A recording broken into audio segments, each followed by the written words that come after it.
Here we are, Baltic Empires, a second shot at it with a better understanding of the rules, but more important maybe, because I could have guessed what the rules should be to make the game not be too easy for the Russians. A little bit of a feel for how the game kind of starts out and just what a knife fight it can be at the beginning. I was not expecting that. Some players made some maybe foolish moves, part of why Sweden got itself in so much trouble, I think.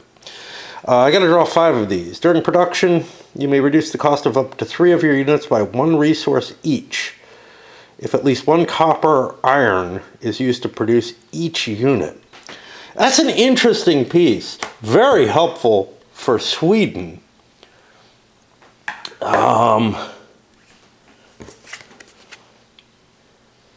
And it's up to 3, so you know, if you have a copper or an iron, you can get an extra buck off that. That's a nice card. Everybody's going to be kind of interested in that. Sweden more than most. During financials phase, your upkeep costs are reduced by 1 for each enemy province containing your units and no enemy units. Oxenstierna, yeah, okay. It's another interesting card. Occupying territory, putting territory under that sort of initial asserting control step. There was some confusion regarding the use of the word occupy in some of the rules questions. It includes asserting control. It's not control necessarily. I don't know. It would be better. There are some places where maybe the rules could be tightened a little bit. Trump. Place the Trump unit in a valid sea area. It moves and fights like a ship of the line. When it's present in a battle, you can treat 1 enemy. I think those are potential hits as a miss. This card is lost if the unit is lost. Sure. Remove all independent units from the Habsburg lands. During finances phase, your upkeep costs are reduced by 2. If you have a big army, i.e. Russia, by big I mean relatively, where the costs are coming into play. If you have a big army, that's a useful card. You know, $2 is pretty good. Money is more important than resources. And Freytag, I recognize him. In battles where one of your fortresses is defending, you can treat all enemy maybe hits as misses. Okay. Right then. So we did the only problem with the way I've got the table set up is this light's not as heavy. I can move another one in, but I don't know. And I have to kind of squeeze by that one. Who is the mercantile hegemon? I don't know. Mercantile is the Poles. Okay. And I'm going to put one of these up here and these here. That helps me. I did it in the last game. It works pretty well. It helps remind me of, you know, who's been committed to go yet. I think it's a nice little mechanism for it. We did this, right? All of it? All of it? Yes. Mercantile draws an extra maritime trade at the end of the phase. I'm not going to do it at the end of the phase. I'm going to do it during the Polish turn. And Sound dues Denmark, Norway. Controls Copenhagen, Scanian. They get the half the trade. Okay. And we've been dealing with that normally. So Poland's immediate situation is, I think I want to force, from what I knew before, I want Russia to have to go first because they are my big problem. Got it. Ingria is next to the sea. There's a dashed line here. Pskov is not. Designer was right. I will fix my response. Kind of funny because this is immediately the almost the first thing I spoke of on the video when I looked at the game was that map looks too busy and too muted, etc. What's going on is there's a dashed line here. Looks like the river is the dividing line. I step back and I don't see that dashed line. I see the river. There's a lot of busyness in the map. And it's a muted sort of busyness. It is hard to see everything that's going on. This is the first time I've really gotten hit. I kind of got hit with something over here. I don't know. It definitely, and that's the kind of issue that when I bring up the blind testing type situation, give them the full components, let them see what happens. That's the kind of thing that would shake out and you'd be like, yeah, maybe there is a problem. Is it fixable at that point? Because the graphics here, see, the problem is any initial issues aren't working with the final graphics, right? And so they may be on a much, or as today is more likely the case, people may be fucking playtesting on Vassal where you're not playing on a board and you don't, get that experience, so you don't get the problems that come from playing with a physical map. But if you're playing with like a prototype or something, this may be very clear on there, and by the time you maybe, if you're being given even a final review copy to play with and to look at and whatnot, you're so used to it that it just is second nature. I'm not going to make that mistake again, right? But right now, from this distance, this looks more like a border than that does. And anything that you would do would spoil some of the beauty of the map. Which one's more important? I don't know. I really don't. But, it put me in a position where it looked like Russia had two provinces adjacent to the sea. An issue in my playthrough because they had Ingria and they had Finland by that point. So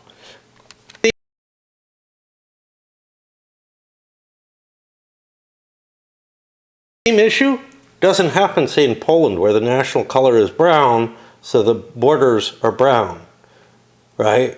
Those little dash lines are visible. Here, they kind of blend in with the blues or that kind of turquoise or whatever.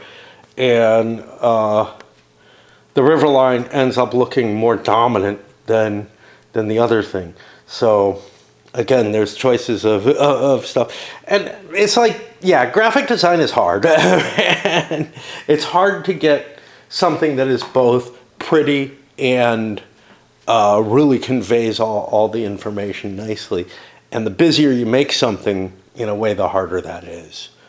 So like trying to convey a lot of information, which I don't feel like this is doing. I feel like there's a lot of stuff that actually doesn't matter. And if you look at a game from the 80s, or maybe a little late 70s or whatever, that uses an area map, it's not going to try to look this pretty usually. What it's going to, some might, not as well, but like I'm thinking things like Blood Royale over there, has a lot of busyness on the map. Doesn't look as nice. But a lot of them are just going to have empty areas with just the important information in it. That makes for an easier play. But is the aesthetic going to make the game more enjoyable in the long run? I don't know. Again, I wish there was a printing of a simplified version of the map on the other side. I remember I peeked, I think it's just a standard backing map here, as opposed to like Imperiology, which I looked at last time, which had a printed, graphic on the backside, which definitely, like, games that do that, I'm like, use that for something. I'm thinking here, a game like Italia over there has a double-sided map, that it uses both sides for different scenarios or whatever. That would actually fit with this game, although there are too many scenarios to print multiple sides, but also a simplified version would also help. And now I feel like I'm just trying to delay the game and not get to the maritime trade. Some people are going to need more resource conversion than others.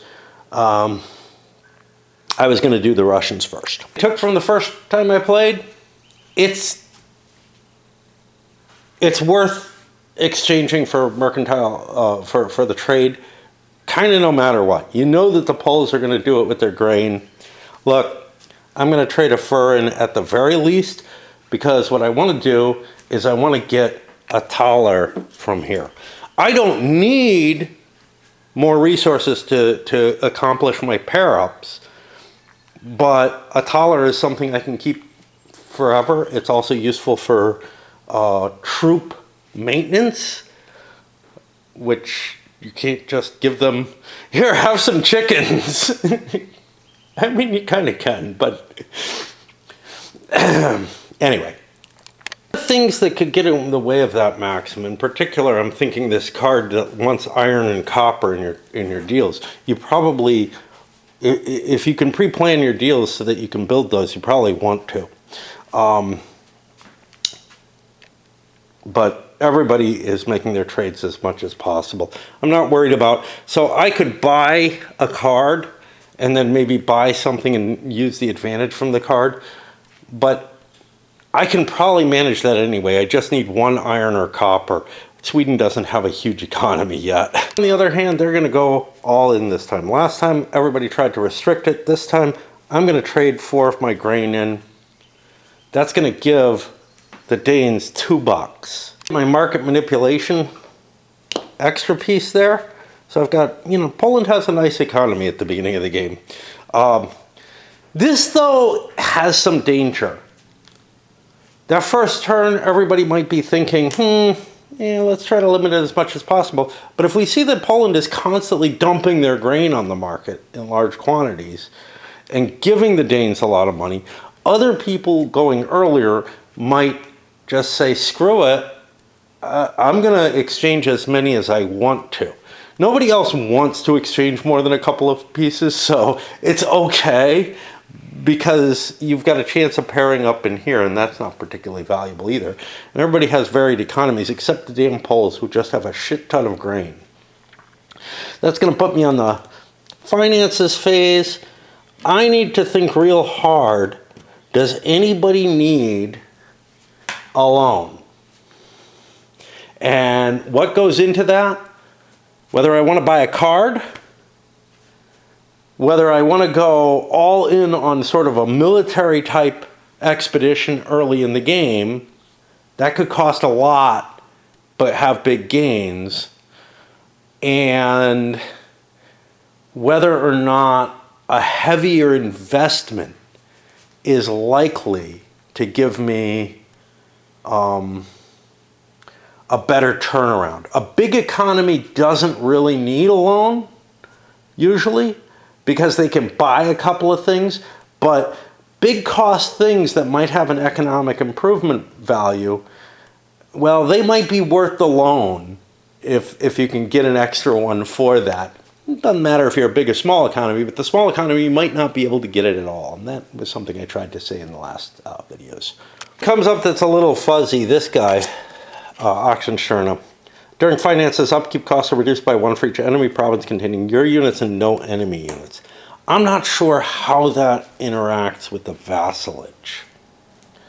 I don't think the vassalage directly states that the two players are not enemies anymore, but I'm not positive, and that's going to require a lot of combing. That could be a very interesting thing if they are enemies, but I don't know. Do I really want to buy a card for that, or just for the production bonus? I don't think so. Myself fucking up. That's inside Brandenburg there. I didn't count it for them for production. I just checked that. But I was trying to look and say, oh, what can I do with my Brandenburg guys? So far, I have taken out a loan with the Swedes. Why? Because they're interested in that card. This may put them in a stupid place again. But because Denmark is rich and they want to attack Sweden badly. That's like their victory conditions. But I'm like, that card looks so good. I can't deny it. But as I was calculating out Brandenburg's, I'm like, they don't have a lot of money. They still don't have a lot of money. As a matter of fact, I could build a workshop, but I don't have any workshops I can take. But without a loan, I start off with 1, 2, 3, 4, 5 resources. And that's what I've got. I did a trade. I didn't get any, there's no special bonus there. There's not a lot I can buy with 5 resources because you got to pair them to get each point. Right? No, I'm miscounting. Jesus. What am I doing? Let me make sure I'm completely miscounting in my head now. Why am I doing this? Production in general, you can produce, to produce an item, you must pay the cost instead of let me rethink because I've got my numbers all wrong. I don't know why I'm doing this. I feel like maybe I was fucking up this way at the end of the game too last time. Sweden's not going to take out their loan. They can get their card. And I feel like taking out a loan is a really bad idea on that first turn unless you got something big that you can gain from it. I've already got royal control in Stockholm where I'm getting a couple of things production-wise. Brandenburg, what was I looking at with them? What can I buy? What I want to buy is that city probably. That's probably the best thing I can buy. That's 3. I've got that. I've got 2 more left. See, that's the problem. This is where I was last time, where I started moving a unit over into Danzig to try to get over to Courland. I think it's a safe move anyway. So I think I just pass on that. And the Poles have plenty of money. They're not going to do it. And now I'm like really not sure if I should go ahead with production. But at least I know where my error was. Production is going to go again in Poland's favor. I think I'm going to break for a little bit, let my mind cool off because I was obviously misthinking. And I'm really worried that I was misthinking that I was doing that kind of weird pairing at the end of last game for paying things off. Is that possible? No, it's really not. I had like essentially 4 production points going into the Swedes last turn, and I was able to build an infantry or cav without taking out loans, I think. I don't know. Maybe I fucked up. I don't know. I'm back up here. I always find ways to waste hours at a time just online. I don't know how I do it. But anyway, this Louis de Geer that I thought was interesting. You may reduce the cost of up to 3 of your units by 1 resource each. He's an arms manufacturer. The use of the word units there, I think it means just military units. I don't think I can use it for other expenses. That limits its value greatly. This is military upkeep costs. It's another military unit. I'm looking through the cards to see if there's anything anybody absolutely wants.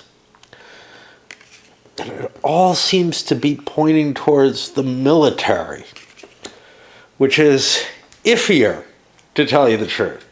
It's like, if I can get a card that improves finance, and I thought the Swedes, were able to buy anything with that at first. That's worth something. Being able to buy a bunch of troops, maybe not as much, but Sweden is in a precarious position at the beginning of this game. Given what I know, though, since none of the cards look all that appealing that anybody wants to jump on them, they may still buy them, but nobody's willing to pay the Poles to get a first shot at them or, cut some sort of deal. The Poles are going to hand things off and force the Russians to go first. Russians jump into a mixed military situation, building a couple of cavalry. The intention to take Finland. Yeah, I need that now. Oh, I'm missing a token in Estonia.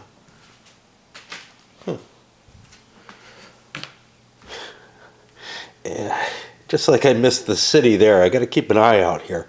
But I do buy the Oxenstierna card. I don't think a mixed policy is the best move here. And a cav, well, a fortress in Kiev can make it solid. It's not just a matter of burning it down now.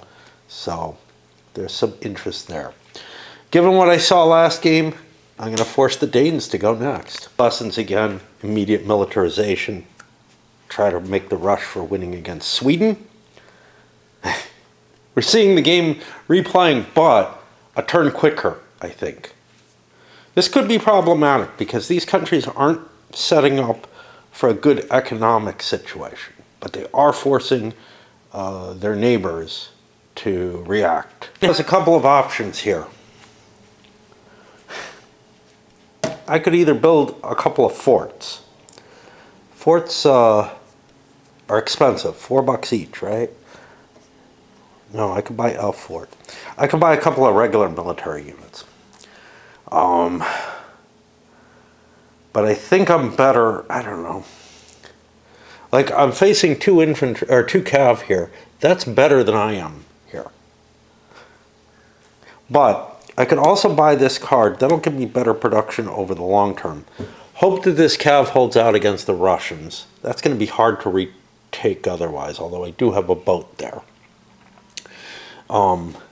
Get the production advantage of De Geer, which is useful to me, and I can use that immediately. So he costs me 4 points for a card. 1, 2, 3, 4. We'll use that. Now my units only cost 2, so I can still buy a unit. What is that unit, though, that I want to buy? What do I want to protect? Well, I double up on iron. I could protect the timber a little bit better. There is, these cav could actually run all the way to my home, but I've got a fortress at home and an infantry there. I think I've got enough units. I think I just build a cav and grab this. Weird sounds out on my deck. Went down to look. It was a couple of squirrels holding a conversation. Honestly, I don't know what was up with them. There's a lot of crap from the trees down on there. I got to sweep, but they eat a lot of it, and I don't know. I think they were just being near each other. I heard this little... It sounded almost like the turkeys, but it was two squirrels just not being particularly angry with each other. I don't know if they were being all lovey-dovey or just chatting over a meal. Okay, so yeah, I made my decision there. The Poles are going to force the Brandenburgers to go next. I don't think there's anything they terribly want. Cards are interesting. Brandenburg especially wants cards because it's part of their auto victory. I grabbed the wrong card with the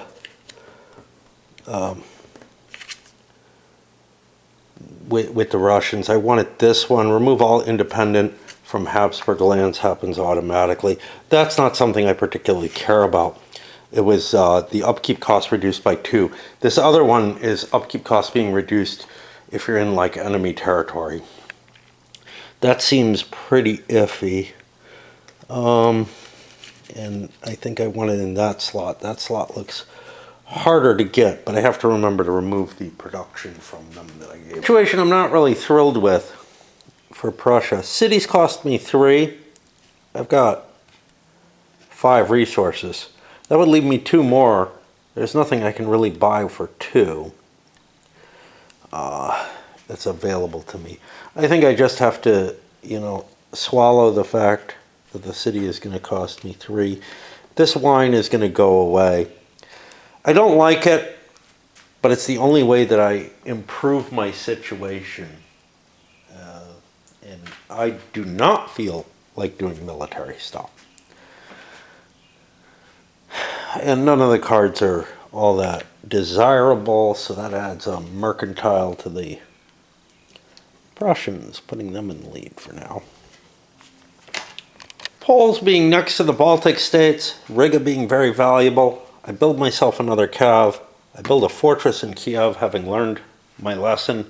I don't want to have to struggle with that. The Ottomans can only raid into Kiev.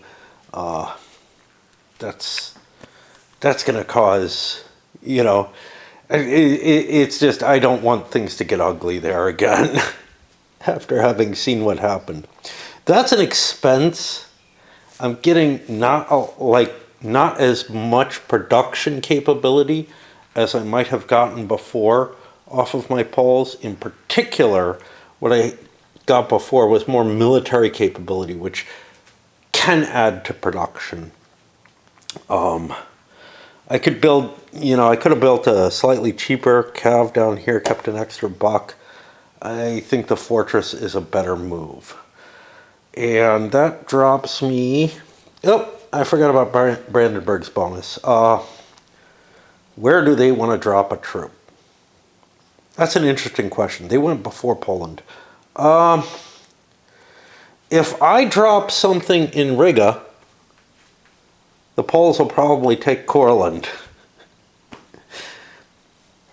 But Riga is such an advantage that I don't see... I don't see any forts. I gotta sort through these. I don't see any forts in there that they have available. Drop a cav into there. The Poles need to reconsider whether or not they want this cav there. The danger, of course, is the Russians could end up hitting us if I spread my forces. On the other hand, that depends on where I spread them. I may not want this anymore. I've got $4 for a cav that I could build a custom house over in Danzig instead, giving me more production. I think I'm going to do that instead. Customs house leads to mercantile. Yeah, I pay an extra $1 for that though. Customs house was only 4, but there's a religious difference in Danzig. But I'm facing that in anything I want to build in, honestly. Also here is useless. Gutland is not. There's a fishy there.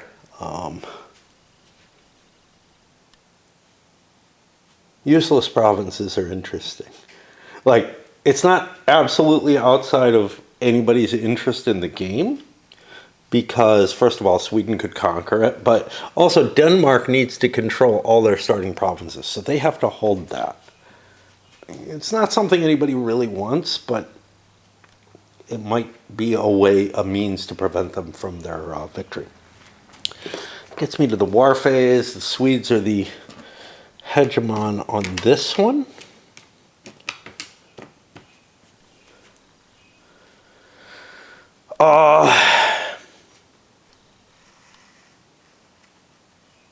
With the fortress here, I can't really invade Scania. I could try to go early to place into Finland. Well, it's not a matter of try. I could demand to go early to place into Finland to defend it.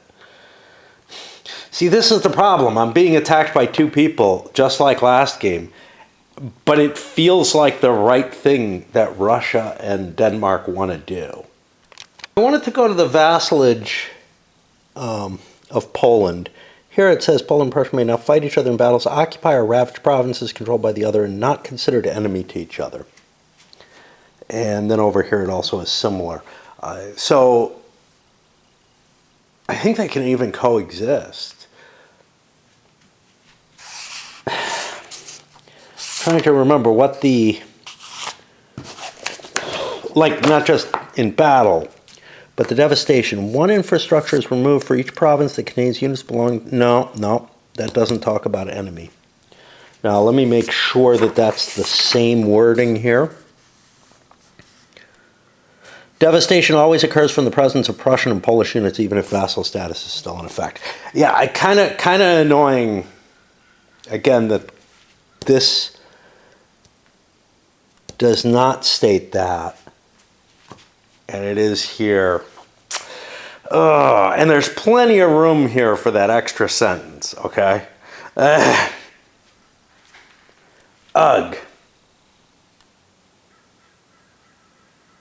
Anyway, that's actually an issue, because if we move into Danzig, that fort means that there is going to be a devastation,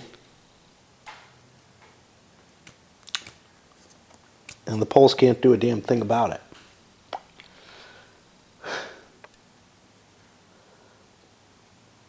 And to tell you the truth, I think that's what the Prussians actually want to do, unless Poland was able to give them something, which, like, there's nothing they really can give them. Also caught myself, before I move the Danes, also caught myself, there were no troops in Hamburg. The advantage that the Prussians have, they are going to move into Jutland. Just try to slow down any Danish advance there. That's going to be, that's a grain. I want to move that so that it's here. I like to keep the tokens. What I've learned to do is use the spent tokens for the ones that I expect to be able to place on the board, but non-spent ones present, or spent ones present on the actual workshops, to remind me, okay, there's something I could do that could bring those into play for me if I want it. We have a Russian grabbing Estonia and moving into Finland. Now, of course, it might be more desirable to try to take Riga with our large army, but we did not do that. We shifted the infantry down to Pskov, infantry coming over from there, and Russia has 2 cav versus a Swedish cav. Russia's probable hits fail. Sweden's probable misses hit. But it's all cav here. Oh, that's 2 probable hits. That is not a good result for the Russians. But a Swedish miss. We don't control the area, so I don't think we can do... you know, it's not here. Oh, it's over here, that's why.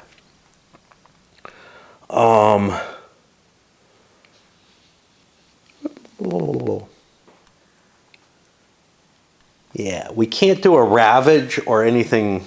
We would go for an assert control if we had won. But yeah, the Swedes managed to get away with things, but the problem is devastation is now a possibility. Swedes are going to force the Poles to go. I don't know what they're going to do.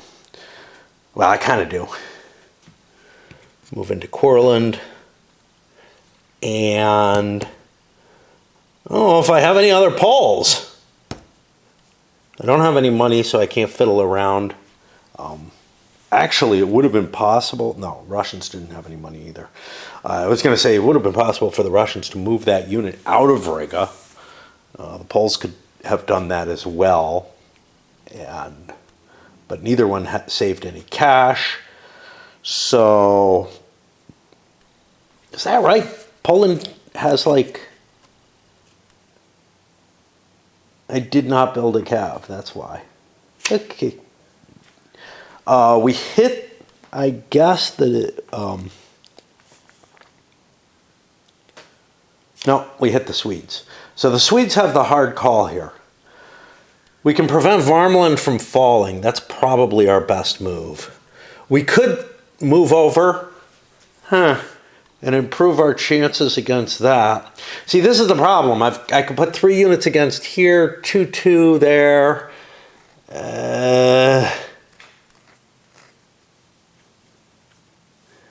Fuck. I don't know which way to go. Like,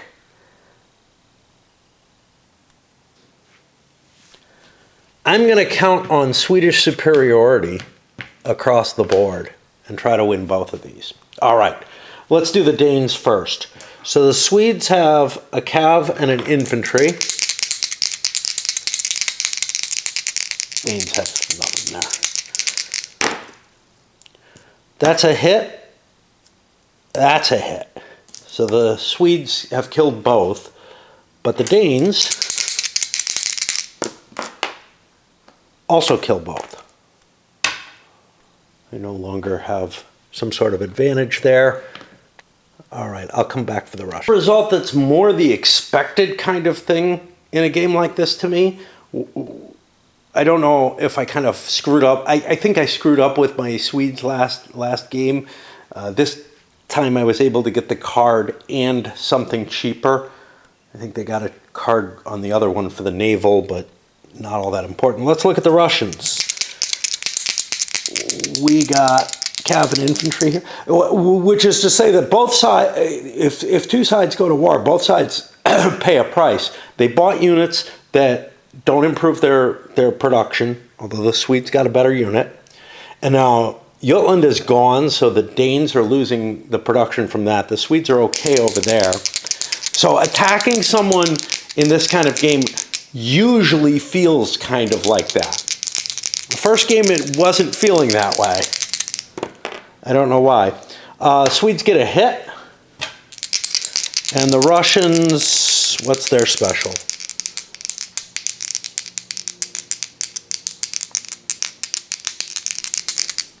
Potential hits aren't good. Both sides get a hit. Again, not an optimal result by any means. Everybody who's involved in a war is not thrilled with what's happening. I'm good with that. That is more or less what I'd expect. Now we have devastations. And we have a devastation here where Poland loses a city. That's going to hurt their mercantile level. Prussia likes what they just did. And up here, where, let me make sure I've got this right. The controlling player decides, yeah. And Sweden is going to lose a timber. That's a production off them, as well as, I'll take one of these chips off. Nothing of that nature happened here, except wait. I fucked up. When the Brandenburgers moved that in, they controlled that piece. They were able to ravage, correct? Yes. So they took a grain away, and that that's a production that would have gone away from them. They get rid of that. Yeah, warfare is not a good thing. And that's kind of what I expected. Nobody gains control of anything anymore. We're at the end phase. I recount the hegemonies. I'll tell you if I got anything wrong. I was a little off. I forgot to take the Jutland marker off. And for some reason or another, Russia had an army more than I'm counting. They're at 7 at a -2 puts them at 5. Oh, let me check for cards. No cards have an effect. Speaking of cards, let's flip over the next cards. What kind of little noise is happening up on my roof, falling on the deck? I don't know if it's the squirrels dropping stuff or whatever, but here we go. Let's take a look.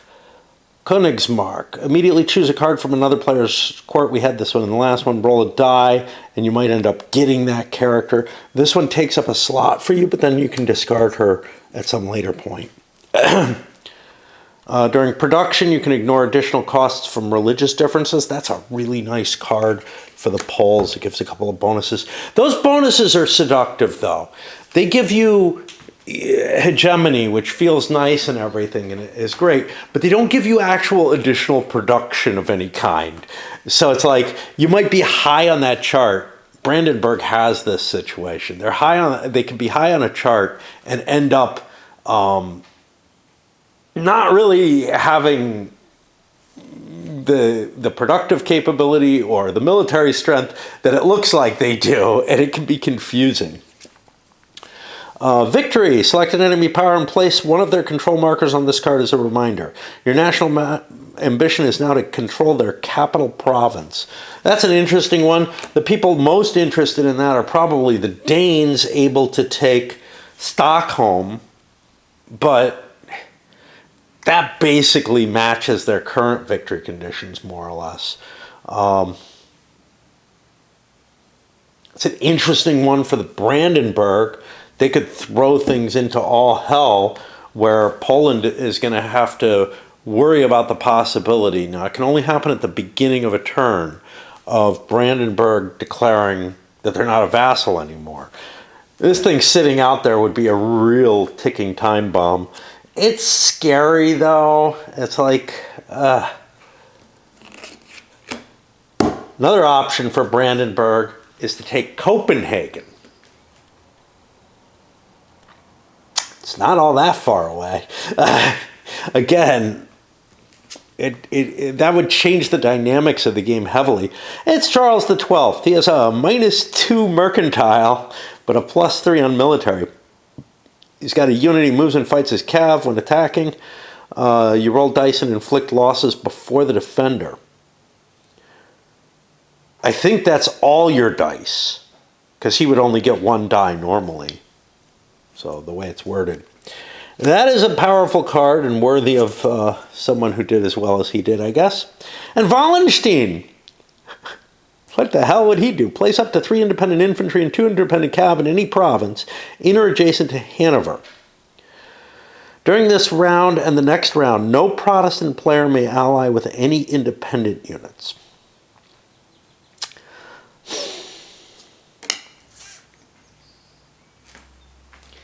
What would that huge force do? And you'd have to put a timer on him, too. That's a good question. I mean, if you had a shit ton of money or whatever, you could use it. But it's a hard call to see what I would do. By the way, something I'm noticing with this. This is something that bugs me, especially with other games that are... I'll bring up the biggest one for me, La Grande Guerre, where like you can't match the troop strengths with the historical play, etc. But in this one, there's certain independent powers, and I don't know that they change throughout, but the point is, it is almost impossible that you would see like Courland and Riga and Estonia not fall. But here in the Northern 7 Years' War, which is at a later start date, they're all there. I mean, that's a significantly later time, isn't it? No, that's not the real 7 Years' War. Wow, okay. Time of Troubles at a later point. Hey, almost everything's gone by that point, so that's not bad. Hanover, Saxony, everything's gone. Great Northern War. Well, now here's what's fucked up, though. Time of Troubles, but Time of Troubles may have a limited map. Ottoman, Hanover, Habsburg. Okay, so here in the Great Northern War, the Hanover is the only state in existence, which kind of fits what I'm looking at. You have it in the Scanian War. Okay. The big thing that I'm looking at is, were some of these miners able to regain independence at any point? And if any scenarios showed that, and I thought they did, but I'm not convinced of that. Hanover and Saxony are going to be pretty hard to take, and historically, I don't think they ever lost their independence. They're a hard task for Brandenburg to conquer any of that. They're not something they want, so they'd have to go through a lot of work to take it. So that makes sense, I guess. Okay. I just wanted to make sure that, like, we weren't seeing miners popping back up in a way that wouldn't happen in a real game, because there's no rules for them coming back. And I'm willing to buy that, you know, these German states don't fall to anyone. When we look at the reality, other than Pomerania, Hamburg, I don't think it did. I'm not sure about Hamburg. Hamburg may have fallen. Actually, I think it was split. Like, Danes got part of it. Because we're talking again about a Hanseatic League state, which are like kind of weird. And that's kind of why I don't mind these falling. They're a combination of like Hanseatic League, what is it, the Teutonic Knights, stuff like that in here. Courland is Teutonic Knights along with Prussia. Been called Prussia here. Let's just call Königsberg. Danzig's bigger. Part of Prussia's in there, whatever. Anyway, I'm going to break for a bit. If I can, I'll go to sleep. One of them heavy sighs, at least mentally. Kind of did it there. Can't fall asleep. I'm going to start another turn, I guess. And I forgot to move this forward. The difference between the two games is I went offensive on turn 1 this time. I think you need a turn to build up before you make your jump for that. And that means this is going to play out a little bit better, probably, because people learned their lesson. But honestly, we might see a pretty quick end. You know, I asked the designer when, you know, how long he expects the extended game to last, and he says 2 to 16 turns. It is a little weird that, like, yeah, it's completely possible to win the game on turn 2. Now, I don't think... I think turn 2 is not at all expectable. But, like, I am trying to get a view of, you know, was it supposed to build up, you know? And I gotta say, there's another game that I can think of that has a similar... not a similar dynamic, but has a dynamic where, like, an immediate offense can bring you to something kind of interesting, which is a science fiction game that I still haven't covered, and I really should. Stellar Conquest. There is a strategy of just build your military at the beginning of the game and launch it right away, and hope you take over somebody else's planet and enslave them. And, like, it's got a fair chance of success. It's not what the game feels like it's designed for, though. This one, everything's out in the open. That's more of a surprise move thing. This one, everything's in the open, and it feels different from any other of these kind of lighter, you know, area control type economic mixture games that I've seen. And that may be actually its shining point, is that it is significantly different. Kind of like I look at Monopoly and say, you know, there's no other game that does this. There may be a reason that there's no other game that does it, but, you know, it does bring something out. Anyway, let me do the mostly mechanical aspects of production. That I had a resource that has to go in the cup still left, staying around. Towers stay forever. Resources, no matter what kind, do not.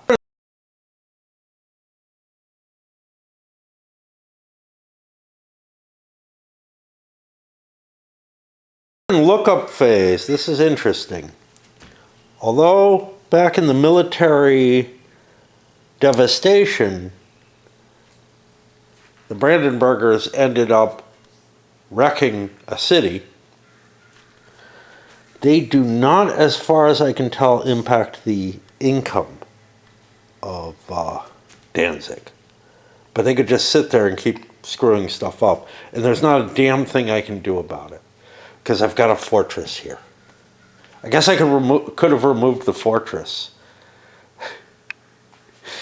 I couldn't do it during the military phase, though. It would have had to have been during production. Well, actually, I think it would have to be during maintenance. Nations that fought are not happy. Their resources have gone way down. Well, the Russians are okay. They have a huge economy. But compared to the Poles, who've added this, although they got kind of beaten up by some wandering forces, that'll put me on the trade. And current maritime is actually Brandenburg at this point. Poles lost that hegemon. The big Polish grain trade puts a couple of bucks into Denmark's pocket. I don't feel like Denmark has Sweden on the ropes the way they did last game. Although, I don't know, you know. Keep giving them money, maybe. We took the mercantile manipulation there. Finance time. This is, again, mercantile. Everybody's got to make a judgment of whether or not they can, they need to take a loan. I'm going to start by triggering that over on the Danes. I mean, whether you start on the first turn, second turn, whatever, in terms of starting the wars, Sweden feels like a fucking target. They really do. They're weak to begin with, and they're dangerous if they get big. Why are they dangerous? I mean, they have a huge requirement for their victory conditions, but they have that big military advantage, which I think is better than the Polish one. I'm not sure. It's kind of hard to judge because the Polish one doesn't work against forts, which means their infantry aren't going to be potent. Try to make these decisions, I have to look over the cards, and I've got an interesting interaction here, which I feel like this is someplace where you kind of have to interpolate the rules to some extent. Immediately choose a card. You might end up getting an opponent's card next to you. Now we have this one. Select an enemy power and place one of their control markers as a reminder. Your national ambition is now. Now, let's say Russia picked this up. I don't know. Not Russia. Let's say Brandenburg picked this up. They were considering it. And took Copenhagen, right, as their victory location. Well,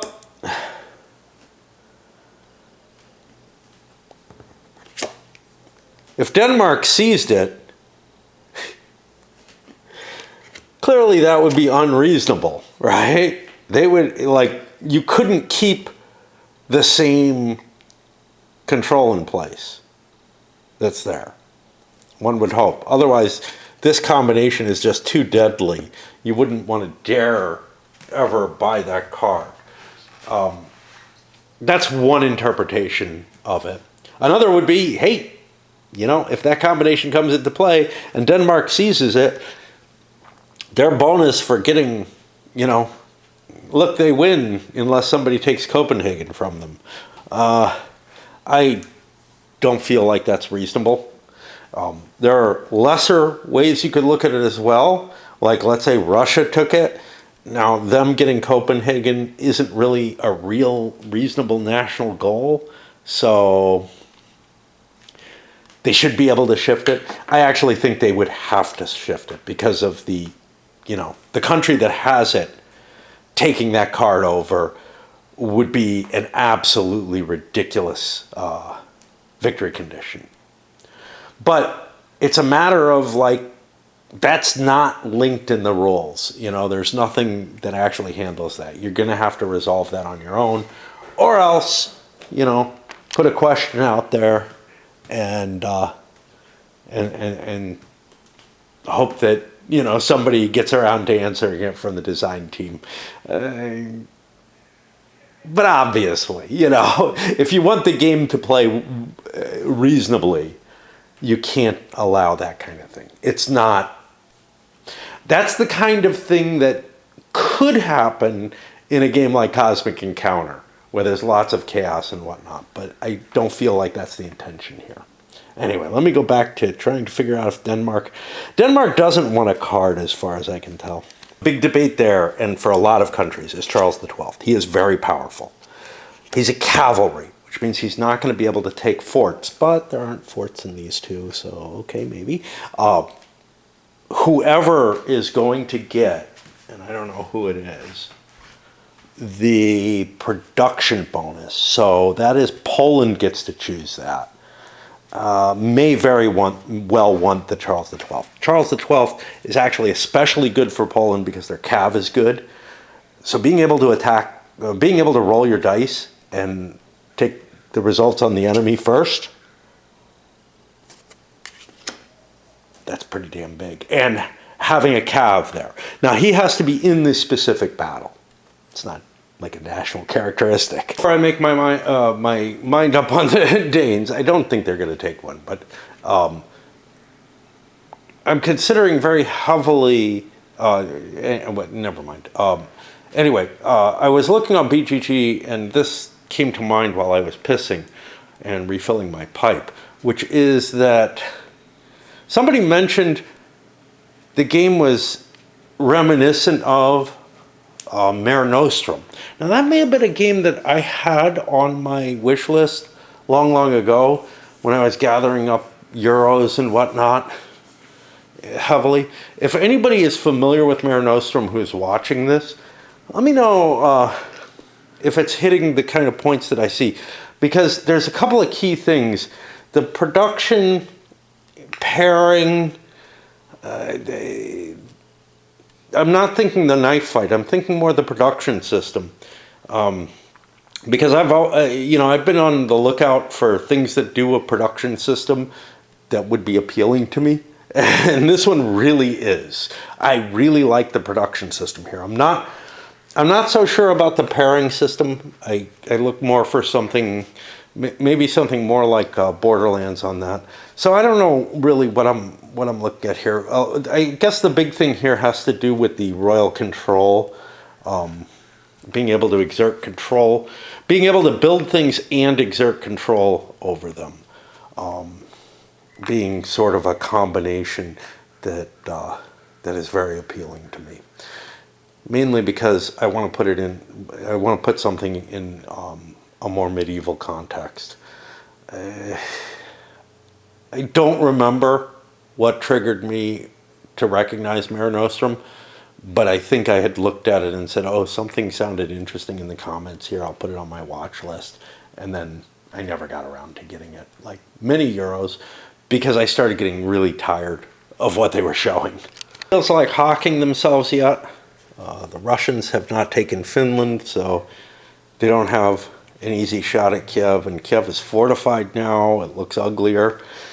So we'll go over to production.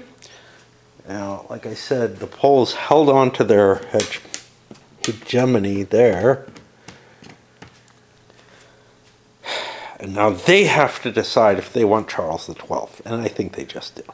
It's something of an easy buy for them because the unit itself costs the same as the card. I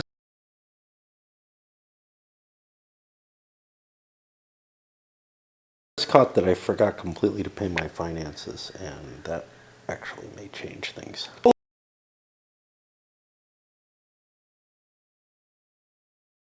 Poland boosts their big economy. They buy Charles, which has some iffy aspects to it, but bought another cav. My plan is Riga this turn. I got a buck if I can buy the unit off Riga and send it into the Russians. That's fine. I also, though, bought myself another grain workshop. It's not the optimal thing, but I can always trade it. I can put something near Russia, but I don't want to do that yet. And the places where I have interesting stuff that I could produce that doesn't match, I wouldn't get an extra workshop worth of goods out of it. I would just shift to a good that I don't have to trade, which I'm like, screw that, man. I'm okay. I'm fine giving Denmark money. They don't seem to be succeeding with it. Regarding the maintenance costs, it only cost Denmark a buck. Brandenburg was at 0. Swedes were at 0. They bought an extra cav. Russians have this. They didn't have to pay upkeep. And did I say Swedes already? I don't know. The Swedes didn't have any to upkeep either. Their units have been cut back. To work on the Russians, they're not interested in any of the cards, but man, the Swedes had 2 cards they were interested in. The other one being not having to pay the additional cost for the religious differences. I think it just subtracts 1 off of it, but that's good enough for them. Charles is too important. I noticed this last time. I may not have built it in Ingria. I may have built it in Ladoga. I'm considering building a workshop here with the Russians. And this happens to be a Protestant area, not an Eastern Orthodox. And I am the person who's most bothered by religious differences. And that's actually an issue. Like, whatever I gain, I got to be careful of, because there is almost everything else. There's some Polish provinces, but almost everything is not going to be Eastern Orthodox. Finland also isn't, but I think I captured that in the first game with the resource intact. Now it becomes less interesting to me by a lot. Just building up Ladoga. It's up here. Not obscure things. Russia's building up their workshop by 1. They also built a cav. I think their plan, they're the military hegemon, is to go into Vilna and hit it as hard as they can, which is not all that hard, honestly. Fuck. Oh no, it's these 2 and this one, and then grab Riga. Yeah, so that's their plan. They've got a lot of cash on hand to bribe the mercenary. I don't know. They might bribe another mercenary, but I don't see too much point to it. Although, oh fuck, I built something. Damn it, that's not where I want to build it. I'll build it in Polisia. I wanted to build it kind of far from Russia, and I looked here, but there's one already there. Yeah, that's okay. All right, but I'm stumbling around here. I don't know what Poland's going to pick as their 3rd power that they got to force. We'll force the Danes to go because we want to screw with them. To improve their income, so they buy royal control here. They also buy themselves a cav there. Maybe steal something off Sweden if they're not careful. Buys a couple of infantry. They're planning on expansion. They don't have anything they can really build up in their tiny little territory. They need to take more territories. I could conceivably spend and move like one of these Hanoverian units up. Well, there's only one. To help in my assault, chances are that I end up taking Pomerania that way. Unfortunately, if the fort doesn't hit me, then I could end up in a position where I destroy the city. But I'm more interested in room to expand in than anything else. So that seems a good move for them. That leaves me with the Swedes. Brandenburg gets to buy another, or gets to put another neutral on the board. I don't know. I really don't know what to put in there, in anywhere. Riga is neutral. I will keep building forces in Riga. It's kind of stuck with an ugly situation, but I have cheap units to build, and I went with a workshop as well to try to improve my economy a little bit. I'm going to have to count on my Swedish cav, maybe 2 of them, being enough to handle anything the Danes want to do with their single cav. I'm hoping that whoever the military hegemon is, that's the Russians, will give me last move so that I can react to anything the Danes do. Is triggering first because I can't let Charles XII do his nastiness. I've talked to Sweden. We're agreeing to be good to each other. So sorry about wandering into Finland. I didn't see the border. No, you know. But yeah, my intention is to hit Charles as hard as I can. Now, there are now 2 of these here. That's actually to my advantage. I'll send them both in. That increases my chances of beating up the Swedes. And, you know, yes, I could put a control marker on them to remind me. I'll move into Riga. I will move... Oh, those aren't Swedes. And I'll move other forces into Vilna. I've got this infantry, I've got this cav here that I can bring down. I'll bring it down to Pskov. And my infantry, we'll send into Riga as well, just in case things go badly. There's some Poles over there or whatnot. Mark down the increased unit. Now we get to fight Charles. Well, the problem with Charles is he gets to roll first. But these are part of the Russian force right now. So Charles is 2 cavalry, and those things are nasty. So we get 3 hits. Okay. 3 hits on them. We're clearing out the Baltic states, which is good because the Brandenburgs won't be able to throw shit in there consistently. 3 hits on the Russians. That was, we knocked Russia's military down. And now the Russians get to swing back with just 1 cav. And that is a hit, which the Poles will take on their own troops. Now, if I had taken it on Charles, that might not be unwise. It is, because he's a very limited resource, right? But the thing is, we got a hit, didn't we? Yeah, no. We got a hit with the Russians. If I had taken it on Charles, it would be a big deal because it would give the Poles the advantage on the hegemon, but I think Charles is worth more than that sort of transient value there. So Russia went to the jump. I think I'm going to force the Poles to go next. I'm not thrilled about it, but what do I do? And they're going to capture Courland this turn. The big problem is, what do I do about Vilna? I think I leave it with the Russians in there, denying me production,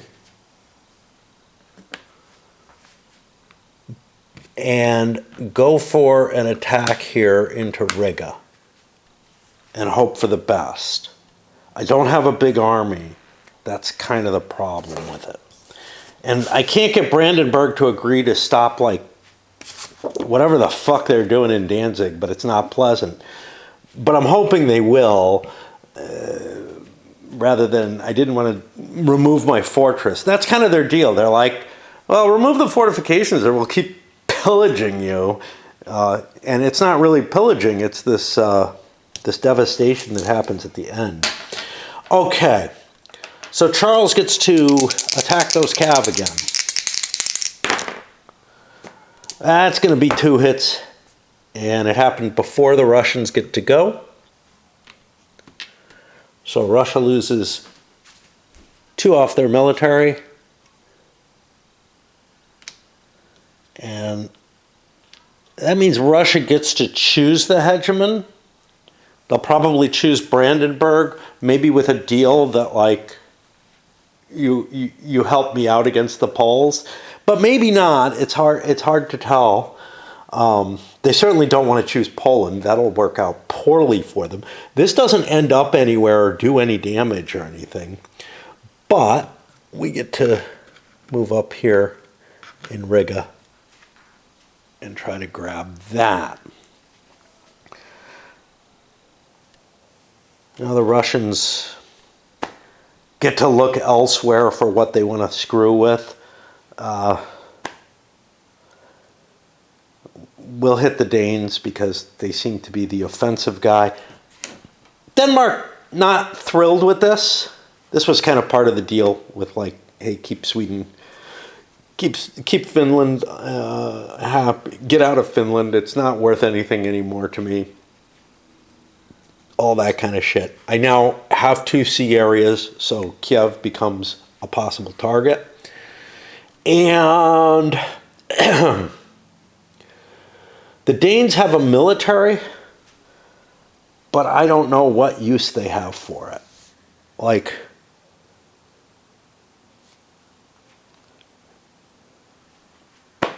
I've put myself in this position, you know.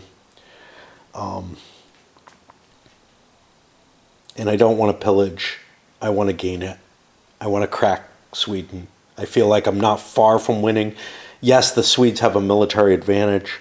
We'll force the Swedes to go next. Oh, that's not good. No. Wait. Here's the problem. That cav could sail over into Småland. So we'll go up here instead. And I don't think, if you do a naval move, I don't think you're allowed to get an additional cav move off of that. That's how I'm reading the rules. Which means now the Swedes, look, they just have to take their risk here, hope for the best. And Finland is of no importance to them. So we'll shift this down to Stockholm, not to Småland, because Stockholm's more valuable to me. We have a quick fight. Swedes are attacking. They hit. Danes, I believe, hit as well. Both sides lose an army. The cost of a war. Your resources are getting eaten up.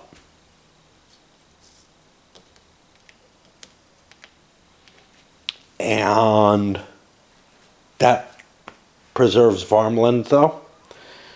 And now I got to think about the Prussians, who have, or the Brandenburgers, who have a few goals. One of which is to march this into Pomerania, these into Pomerania.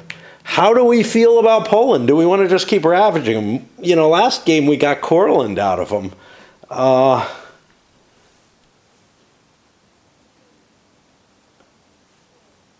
don't know. We're their vassals. Screw them, man. Let's just keep burning their stuff. They'll lose a grain for this. Let's take that out first.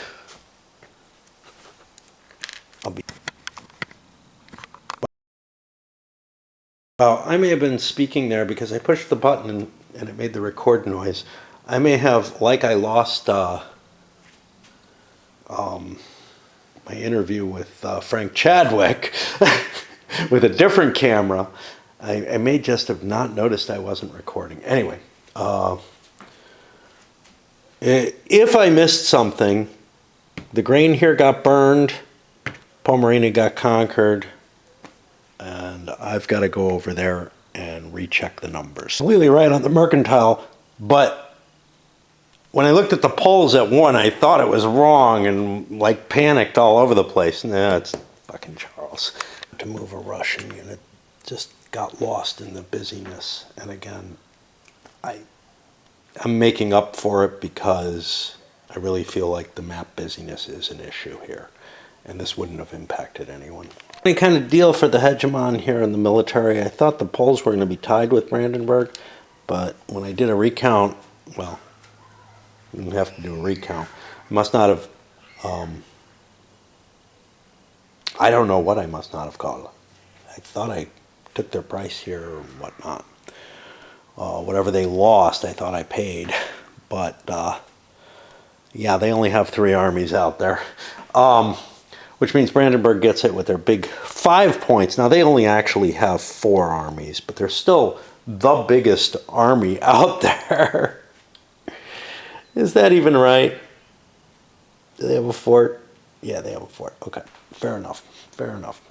That puts me to the end of the turn. There's no winners. We push this here. I'll put the die up there to remind me. And I really shouldn't keep coming up here tonight or today. It's not night by any means. It's got to be less than 2.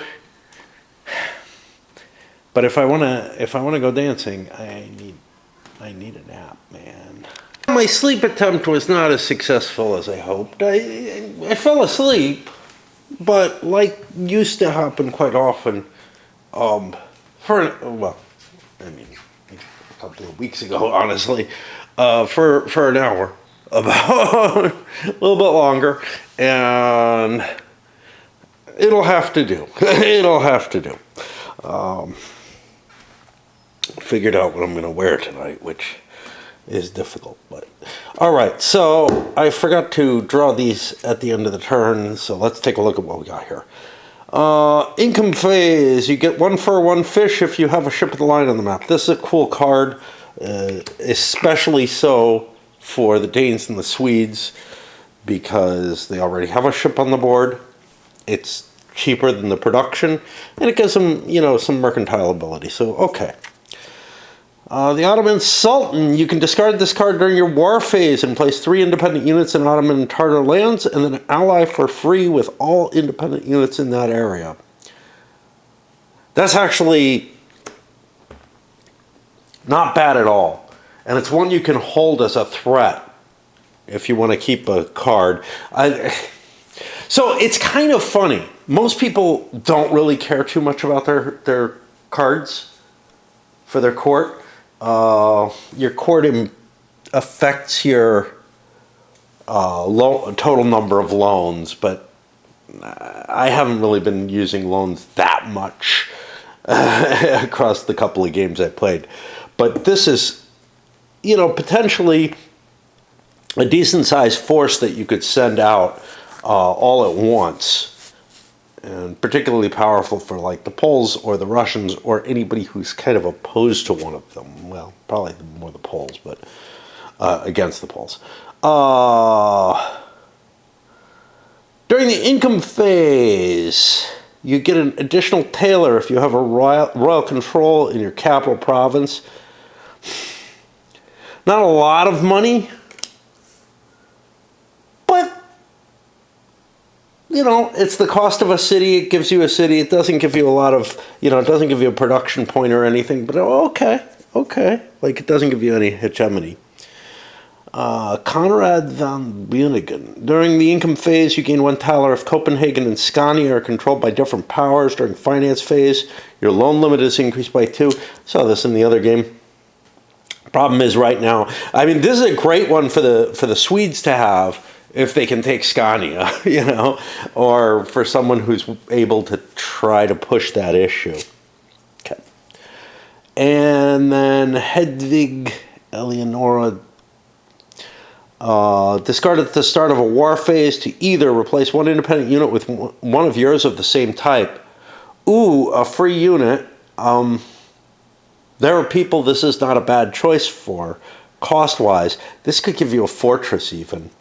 Or place 1 infantry unit in an enemy non-capital province under noble control.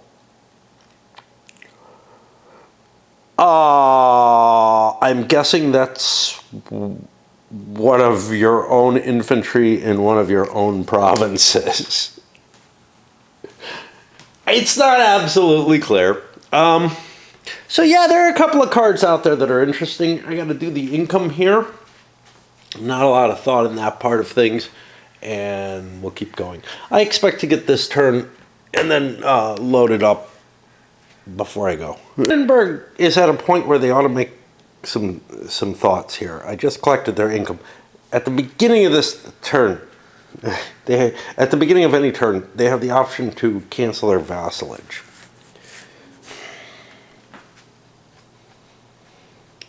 It's an announcement type of thing where it just kind of happens. I don't want to do it this turn. The reason I'm saying I don't want to do it this turn because I can't just take Danzig. Taking Danzig is really sort of what it's going to be all about. Hey, Warsaw's not far from me. That card...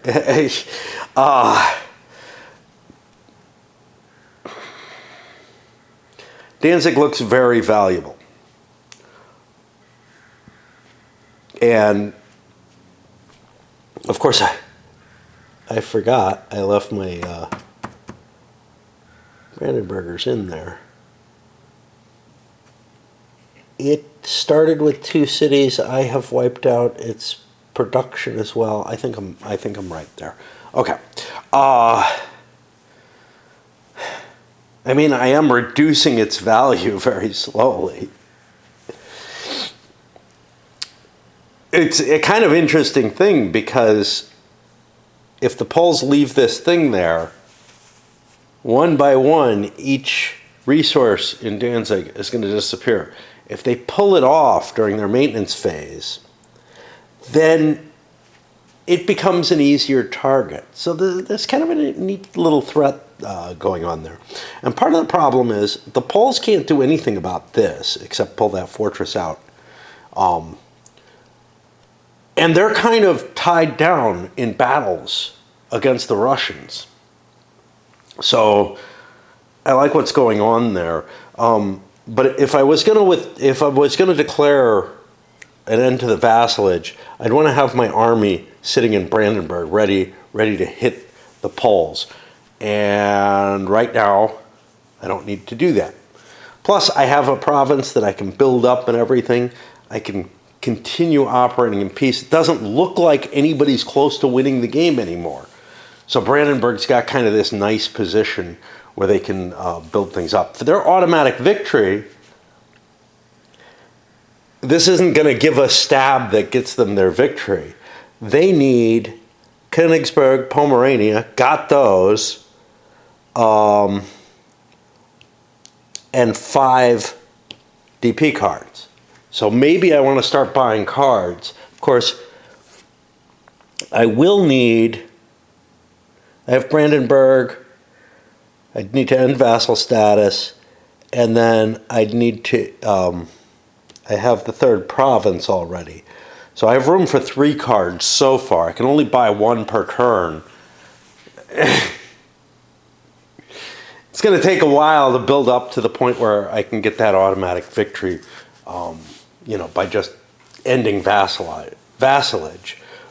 This, I could get to 2 out of the 3 trade areas, whatever they are. Yeah, trade centers. But Riga's a long way away, and I'd really have to fight hard to get that. That doesn't look easy for me. That looks much easier for Poland than, given that now they have 2 of them. And they have to have the counting houses there.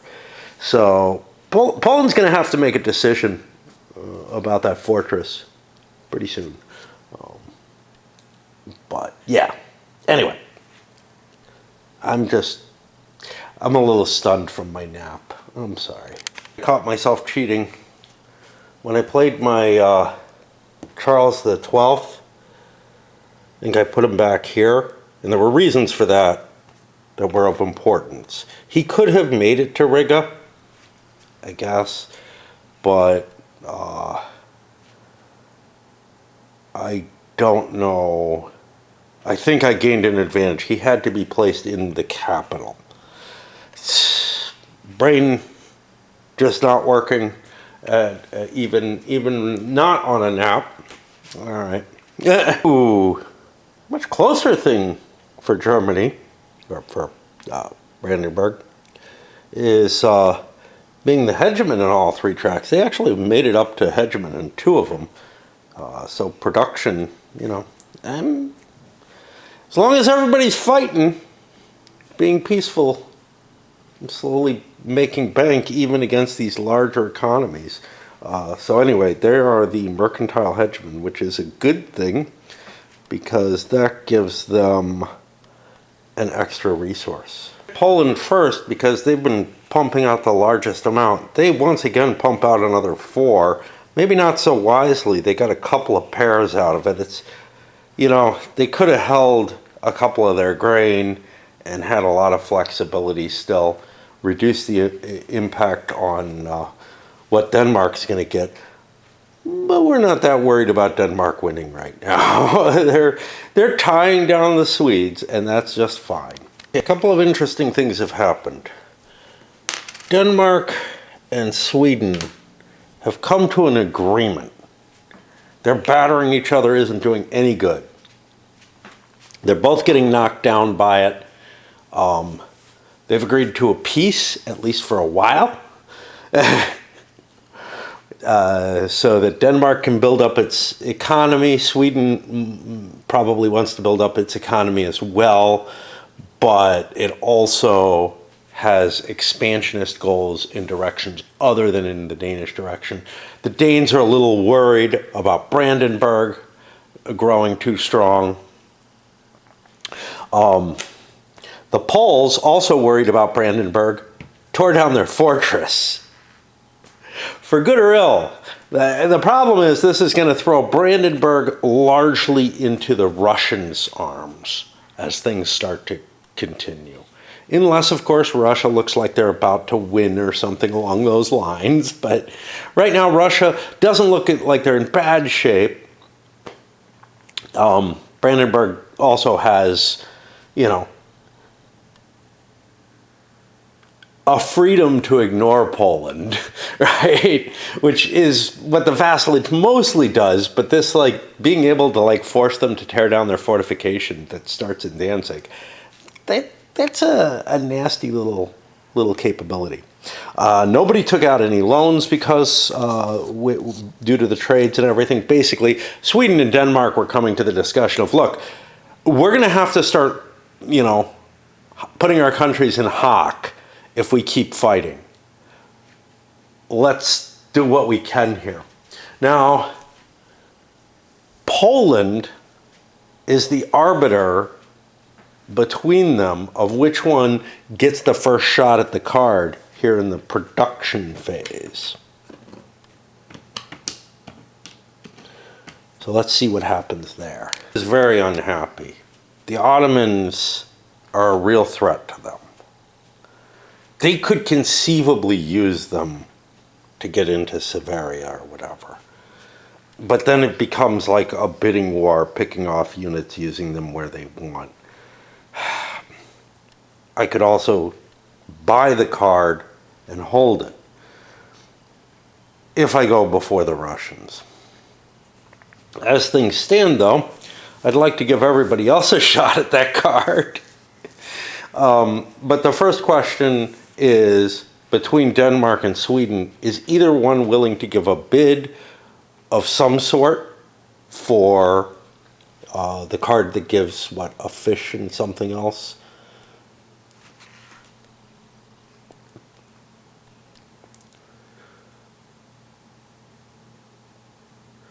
A fur and a fish, which, that's a pretty good buy.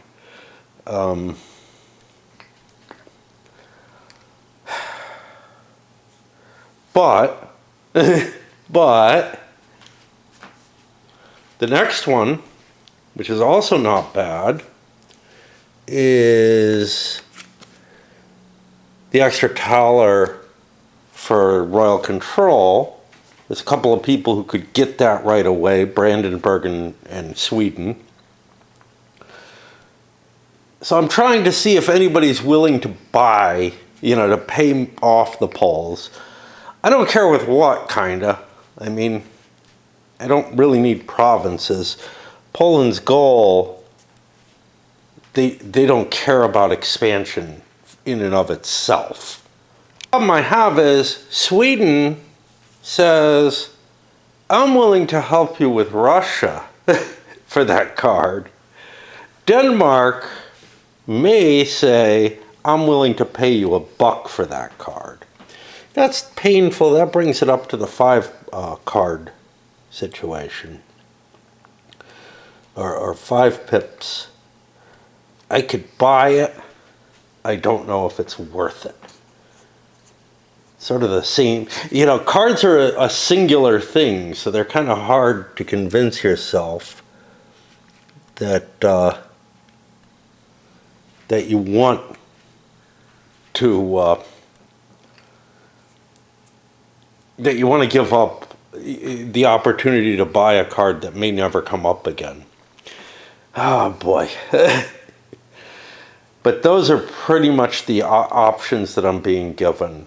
I don't know if Denmark's willing to pay $1 for it. Yeah, but they don't have the capital in Copenhagen, and they don't really have a reason to make it into a royal control. Denmark is not willing to, so we will go with Sweden first. We like Sweden's deal. Sweden and Denmark go for production. Sweden, they bought their card, which is exceptionally valuable, but they also bought a workshop out here in Finland. Denmark going after them doesn't buy any military. Now, they don't have any armies. That's the problem. But they increase a city here. That's fine. It's protected by the fortress. But they built a workshop here. That may be too much of a temptation for the Swedes, and that might just throw them into permanent war, basically. Like, if somebody cuts a deal with you and stabs you right away, man, you can't trust them anymore, of course. You know, we'll think about it. We'll think about it. The Danes kept a couple of bucks. Their intention was to get control of this and move it out with one of those bucks. We'll see. They could have actually bought a card to grab the army, but Berg had almost nothing that they could pay for and needed to buy their goods. They buy this card. That's cool. That's going to give them money when you're tied up the way they are. That makes sense. But they also had a little bit extra. They built another army.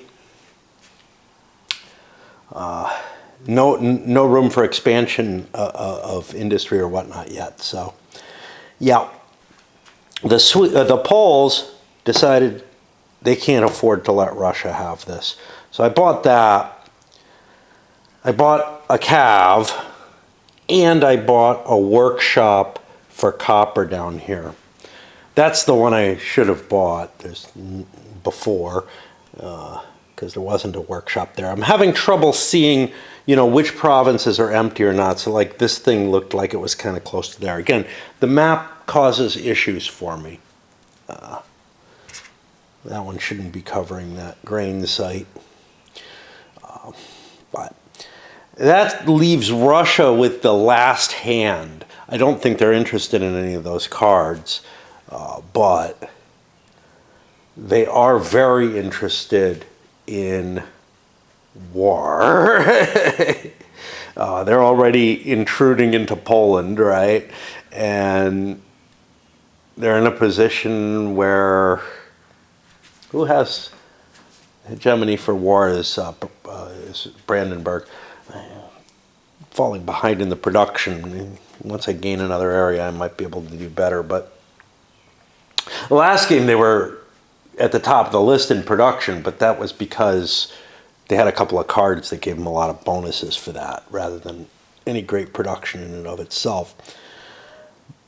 The Poles may be under-militarized at this point, but Charles can do interesting stuff by sweeping in, breaking up some forces, etc. Although going early would mean abandoning this, and that's valuable territory, very valuable territory.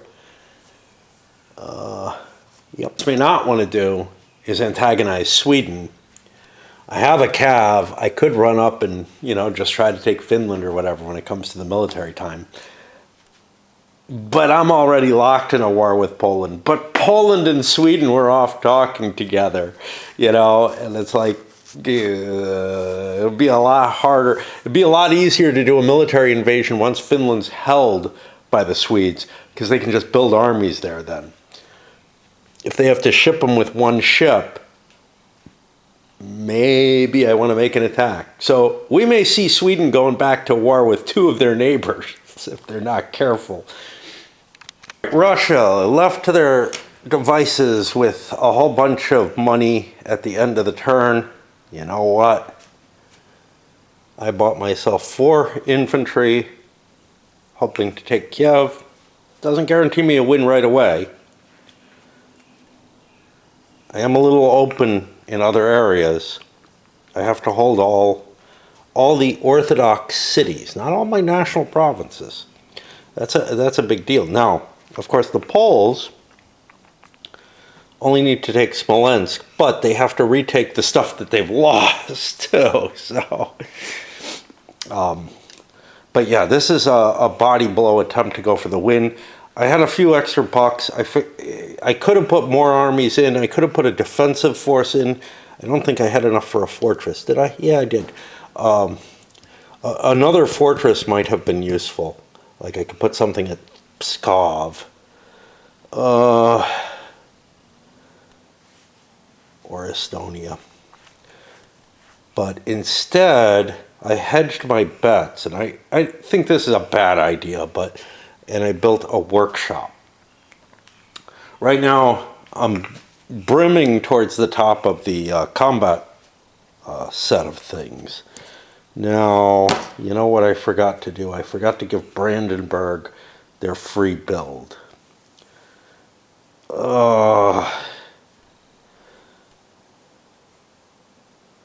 And they went before, I think, I don't know. I don't know what I think.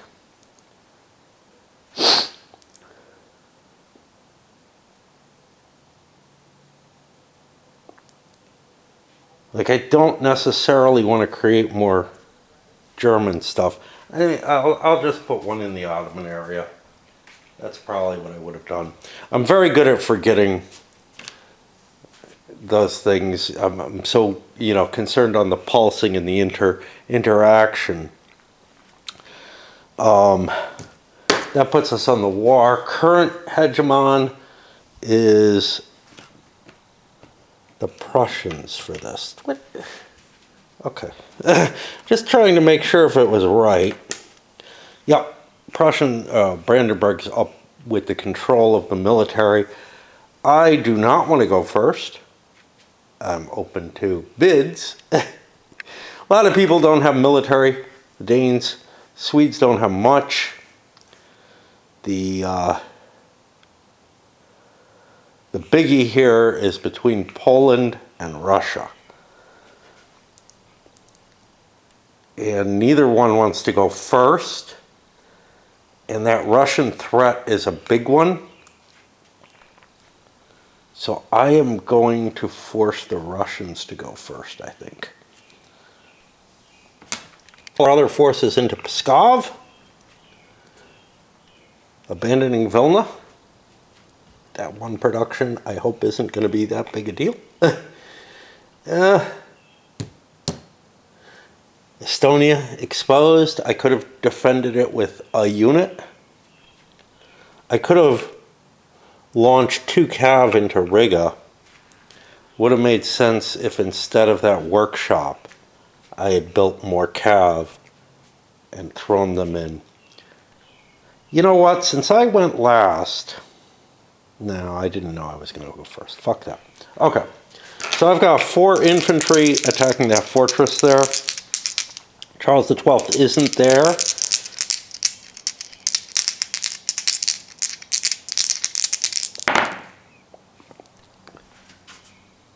During your own war turn. Okay. We have not necessarily hit the fortress. We got 2 hits on it. We got 3 hits on it. Those are absolute hits. The fortress itself, I don't think can block 3 hits. So it is destroyed. Did not do any damage. And the Poles lose a place there. We absolutely have to conquer Kiev to win the game. So we'll go there rather than try to burn it. And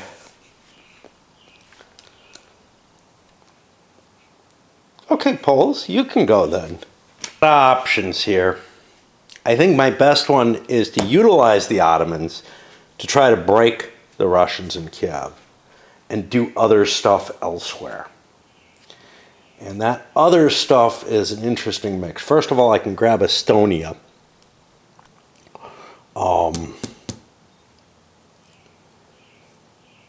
I could grab Severia. I could cause some serious issues here. Or I could burn things. Yeah, I think we're going to go for Estonia. We'll move Charles up there. Okay. This is going to cause problems because I won't be able to score for Kiev anymore. But there'll be this huge Ottoman army sitting there, kind of protecting it. It would be a high cost to do anything with that army. I don't know if this is wise or not. It feels like the Russians didn't think they would go with this, but it actually feels like the right thing to do. So grabbing a couple of provinces, Polotsk, this was iffy. You know, screw it. Let's move it up into Estonia instead. Keep my army together, able to maybe handle this. Hard call because the damn fortress is definitely an issue. But, you know, who doesn't have a fortress is Novgorod. And that is reachable by this all-Cav army of Charles XII. So, we got a bunch of Cav rolls to make here. We'll do the Swedes first, or the Poles first. They don't get their bonus. Oh, these are just Ottomans. That's 2 hits. 3 hits. And the Russians have infantry.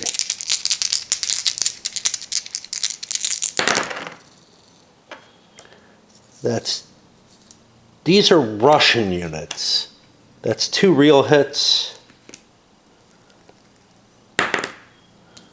And an iffy hit that does not happen. So 2 of the Ottomans go, 3 of the Russians go. Kiev is saved by the Ottomans, but things are going to start getting burned too. I need to brew some tea. I'll be back to finish the turn up.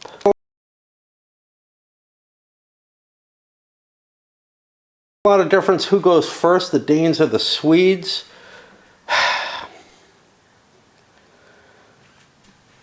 The Danes would have an opportunity to utilize a neutral military if they wanted to.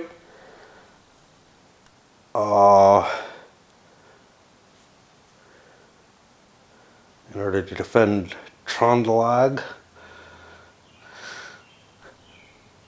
But I don't know if, like, nobody's willing to pay for this opportunity to be open. How does Brandenburg feel about the argument of hold off on it, and you know, they might actually be in favor of a war between the Danes and the Swedes. We're going to make the Danes go first, and they don't have anything they want to do. Do they? Yeah, they don't have an army of their own. They could fuck with someone else if they wanted to, but they don't want to spend money to just cause chaos. Which puts it on the Swedes. The Swedes are going to break their deal on a 1. How about that? Oh boy. That's going to be something of a permanent enmity there. Is this really worth it?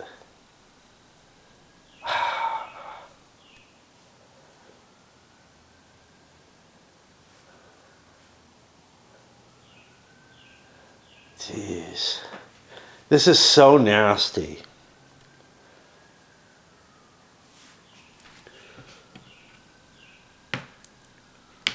We're going to go in here, I think. See, I don't know. The Danes can build an army in either of them, so it kind of doesn't matter. Yep, okay. Well, that was all. I can't afford to, because I'm opening things up to anybody who comes in up there. I think I just have to stand to the agreement. That one, I know I made the roll, but I'm just looking and I'm like, it's in Denmark's favor to be at war with Sweden. We know they're going to break the alliance with us at some point, but I don't think we want to do that bit of nastiness. And then we come to Brandenburg, who's going to gain Pomerania, and I don't know what to go from there, because actually we could all march into Hanover. I've got 3 armies that can make it into Hanover. Pull an army out of Saxony to go in there. That gives us 4 dice, and we withdrew from Danzig. Not sure what we're going to do with the vassalage, but right now we can expand and other people can't really. That's 1, 2. That's enough. Oh no, blockage. That's 3. 3 can't be beat. There's a hit back, which will take on the independent unit. If we need one, we can build one. We don't need 2. And another fort goes. And we gain another partial conquest. Now, devastation. There's going to be devastation here. What do the Poles pay more for? Workshops are cheap, cities are not. There goes a workshop. And although we do have the advantage, the hegemony in that, which is a reason not to take it. That should be the end of turn 3. I'm going to load this up.